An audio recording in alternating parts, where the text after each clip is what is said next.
Good evening, sir. Yes, good evening to both of you. Thank you for accepting our invitation. You're very welcome, my dear. And now, sir, in this evening, we will interview you about our topic for today is about migration. Okay. First question, sir, is what country are you residing in?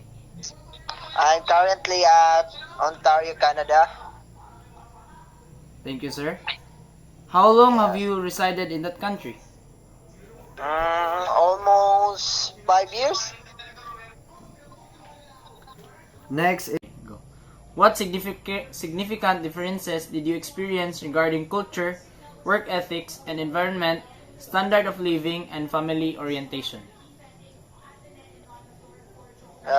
Regarding sa culture, sir, is lisod gid siya kay kuan kanang kasi klase ang tao imong ma-encounter di o mga batasan lisod gyud but para sa ko ay dali ra man ko maka-adapt pod dali ra pud na ko kuan sila dali ra ka makahalupilo okay ra but the regarding sa family lisod homesick sa mga bata pamilya. There. Next question is, do you have plans to go back to the Philippines or remain outside the country until retirement? Mm, yes, napakoy plano nga mobalik sa Philippines. Tapos currently nag-process ko sa mga papers o visa sa akong pamilya.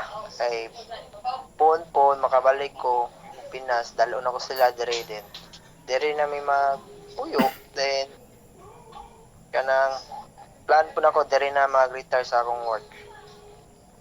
Okay, next is, do you have any suggestions for those who plan to migrate outside the country?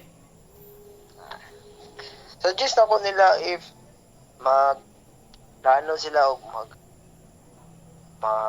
trabaho tapos kuan na decide na magpundo sa country na lang natuan good sa gapon kay na may daghang pong opportunity sa gawas aside sa magpundo kag Pilipinas nga taas og standard pwede na po asa sila ng country magpundo kuan.